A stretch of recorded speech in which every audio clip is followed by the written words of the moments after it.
Hello, मेरा नाम है विकास राजोरा। मेरा सब्जेक्ट है बायोलॉजी। आज हम 10th क्लास का एक टॉपिक पढ़ेंगे, reproduction, sexual reproduction in human being.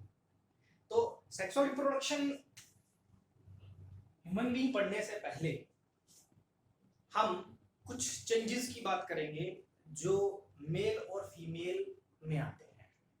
चलो तो स्टार्ट करते हैं हमारा टॉपिक। हमने देखा है कि हमारे अंदर कहां से, जब हम चाइल्ड होते हैं तब से और जब तक ओल्ड होते हैं तब तक हमारे अंदर कुछ चेंज आते रहते हैं। जैसे फॉर एग्जांपल जो चाइल्डहुड होता है, चाइल्डहुड जो बचपन होता है, उस बचपन में हमने क्या क्या चेंजेस देखे कि जो हाइट है वो बढ़ती है। आप क्लास सेकंड में होते हैं और सेकंड क्लास से 10th क्लास तक हम हमारे अंदर ये चेंज देखते हैं कि हमारी हाइट जो है वो धीरे धीरे बढ़ती है। दूसरा एक और चेंज क्या देखते हैं कि टीथ, हमारे मिल्की टीथ पहले आते हैं, फिर उसके बाद वो रिप्लेस हो जाते हैं परमानेंट टीथ से। तो ये क्या हुई? ये हुई हमारे अंदर एक नॉर्मल ग्रोथ का प्रोसेस। लेकिन जब हम लगभग 8th या 9th क्लास में होते हैं तो हमारे अंदर कुछ स्पेशल टाइप के चेंजेस आते हैं, कुछ स्पेशल टाइप की डेवलपमेंट होती है। जो स्पेशल टाइप की डेवलपमेंट है वो क्यों होती है? क्योंकि उस एज में हमारे अंदर कुछ हार्मोनल चेंजेस आते हैं और वो हार्मोनल चेंजेस रिस्पॉन्सिबल होते हैं स्पेशल टाइप की ग्रोथ और डेवलपमेंट के लिए। और दूसरी इंपॉर्टेंट बात, जब हम चाइल्डहुड क्रॉस करते हैं तो उसके बाद जो स्टेज स्टार्ट होती है उसको बोलते हैं एडोलसेंस। एडोलसेंस क्या है? Adolescence, adolescence it is a stage between the childhood and adulthood. Adulthood और चाइल्डहुड के बीच की जो स्टेज होती है उसको एडोलसन बोलते हैं या फिर इसको टीनेज बोलते हैं। टीनेज दैट मीन 13 से 19 तक। इस 13 से 19 के बीच में हम कुछ स्पेशल टाइप के चेंजेस देखते हैं जो बेसिकली जो रिप्रोडक्टिव जो चेंजेस होते हैं उसके अकॉर्डिंगली बहुत इंपॉर्टेंट होते हैं। यानी कि जो स्पेशली हम ये कह सकते हैं हमारे अंदर जो चेंजेस आते हैं वो रिप्रोडक्टिव जो पार्ट होते हैं ह्यूमन के वो डेवलप हो जाते हैं और वो फंक्शन करना स्टार्ट कर देते हैं। तो उन डेवलपमेंट के पीछे रीजन क्या होता है? उन डेवलपमेंट के पीछे रीजन होता है वो हार्मोनल चेंज। हार्मोन सिक्रीट होने स्टार्ट हो जाते हैं और कुछ चेंजेस आते हैं। तो इस एडोलसन में वो स्टार्ट होते हैं और 18 तक 19 तक वो चलते हैं, जिसको टीन एज, और जो गर्ल बेबी है उनको टीनेजर्स बोला जाता है, एडोलसन या टीनेज। चलो आगे देखते हैं। अब इस स्टेज में जो ये डेवलपिंग स्टेज है, इस डेवलपिंग स्टेज को यानी कि 13 to 19 जो डेवलपिंग स्टेज है इसको प्यूबरिटी कहा जाता है। प्यूबरिटी, developing phase between 13 to 19 is puberty. Now what come changes in girl and boy in puberty? ये important question है अब आपके।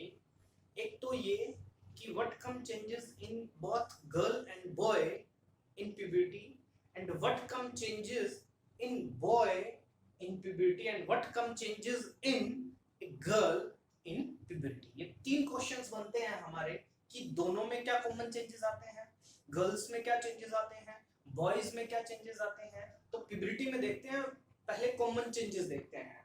तो कॉमन चेंजेस अगर हम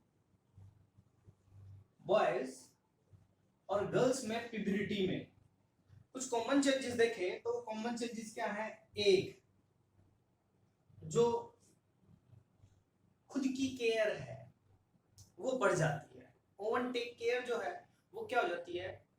बढ़ जाती है। दूसरा अगर हम और देखें वो ये कि thick hair grow on the new area like armpits and genital area. जो armpits हैं और जो genital area है between the thigh thick hairs जो है वो ग्रो करते हैं. दूसरा thin hairs. Thin hairs are grow on arms, faces, face पर और arms पर, thighs पर thin hairs grow करना स्टार्ट कर देते हैं.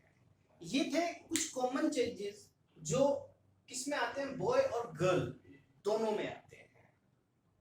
thick hairs, armpits and genital area, and thin hairs on face and arms. ये कुछ कॉमन चेंजेस हैं.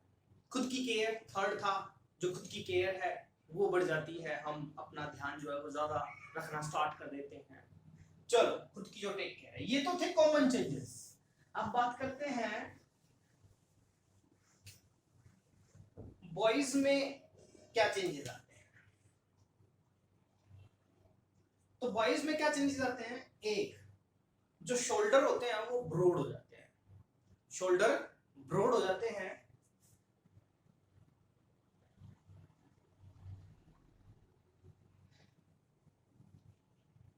Broad shoulder. दूसरा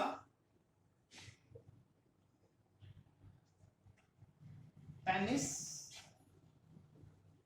इनलार्ज. पेनिस इनलार्ज हो जाता है. Third the testes start to produce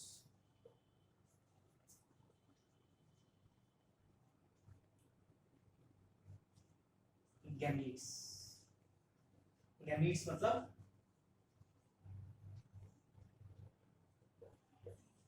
sperm. ये कुछ चेंजेस आते हैं. इसके अलावा और भी कह सकते हैं हम कि दाढ़ी मूंछ है वो भी आनी स्टार्ट हो जाती है. वॉइस पिच जो है वो लो हो जाती है, मतलब मोटी आवाज हो जाती है. तो ये कुछ चेंज आते हैं बॉयज में. गर्ल्स में देखते हैं क्या चेंजेस आते हैं. अगर गर्ल्स की बात करें तो गर्ल्स में क्या चेंजेस आते हैं. First change, the menstruation cycle start. Menstruation cycle जो है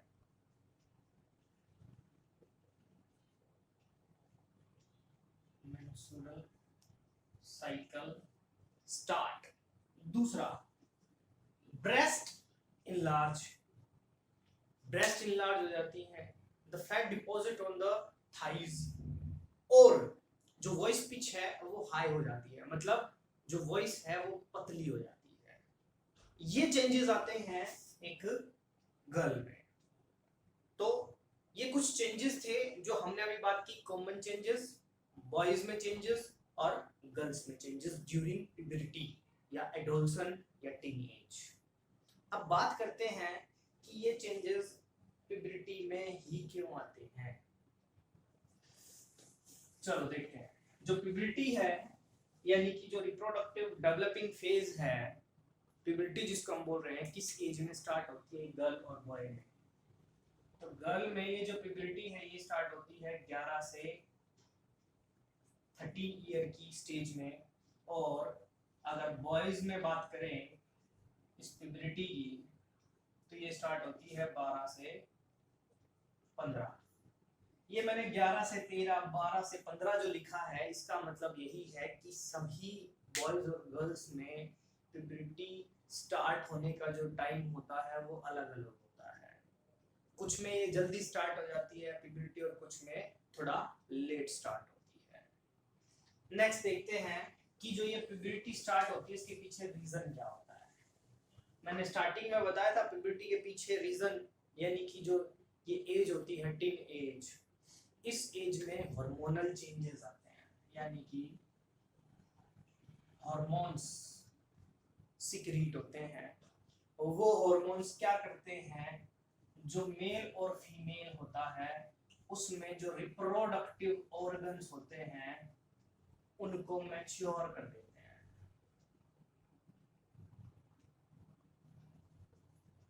उनको मैच्योर, जो हॉर्मोन्स हैं वो गर्ल्स एंड बॉयज में रिप्रोडक्टिव जो ऑर्गन्स होते हैं उनको मैच्योर कर देते हैं।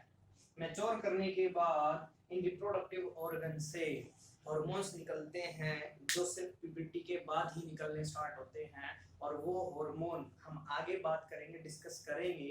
तो वो हार्मोन जो है वो इन गर्ल्स और बॉयज में प्यूबर्टी के दौरान जो अभी हमने चेंजेस की बात की वो चेंजेस लाते हैं। अब अगर हम बात करें कि जो गर्ल्स और बॉयज में जो रिप्रोडक्टिव ऑर्गन है वो क्या करते हैं, हमने अभी बताया एक तो वो हार्मोन सीक्रेट करते हैं, दूसरा वो गैमीट्स प्रोड्यूस करते हैं। हार्मोन सीक्रेट कराते हैं और गैमीट प्रोड्यूस करते हैं। Female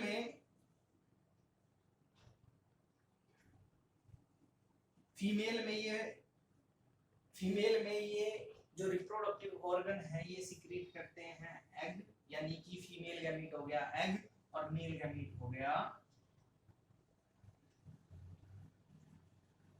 sperm. These sperm release into a female during mating और intercourse। mating के दौरान ये sperm release into female and these sperm fuse with egg and to produce zygote। और zygote जो है वो क्या करता है, डेवलप करके एक नया ऑर्गेनिज्म या ये कह सकते हैं न्यू बेबी प्रोड्यूस करता है। तो ये सब किसकी वजह से हुआ, यानी कि जो ये रिप्रोडक्टिव ऑर्गन है ये गैमीट्स प्रोड्यूस कर रहे हैं।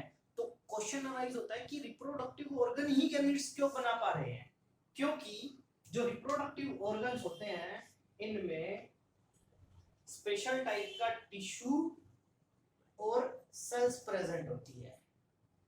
इन सेल्स में ही पूरी बॉडी में जो रिप्रोडक्टिव ऑर्गन होते हैं उन्हीं सेल्स में मियोसिस होती है। हम मियोसिस की बात कर चुके हैं। मियोसिस वो डिवीजन होता है जो डिप्लॉइड सेल में होता है जिसमें फुल नंबर ऑफ क्रोमोसोम है। जैसे अगर हम ह्यूमन की बात कर रहे हैं तो 46 या 23 पेयर ऑफ क्रोमोसोम होते हैं ह्यूमन में, तो वो हो गई हमारी डिप्लॉइड सेल।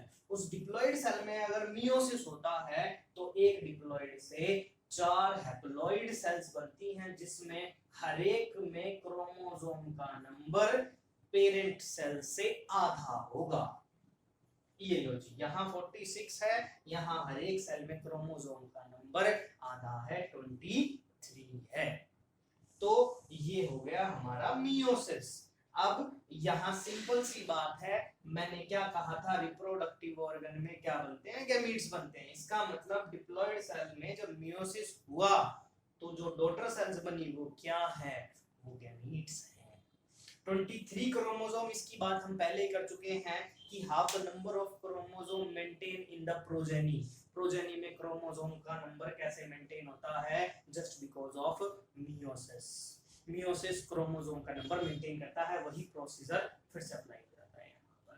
तो ये था हमारा आज का टॉपिक कि what come changes in girl and boy in puberty. Puberty में गर्ल और बॉय में क्या चेंजेस आते हैं, और जो ग्रोइंग फेज होती है हमारी, जैसे फॉर एग्जांपल जो हमारी चाइल्डहुड होती है वो कैसे डिफरेंट होता है इस प्यूबर्टी से, कैसे वो जो ग्रोथ होती है चाइल्डहुड की वो ग्रोथ इस जो प्यूबर्टी की ग्रोथ होती है उससे कैसे डिफरेंट होती है, आज हमने ये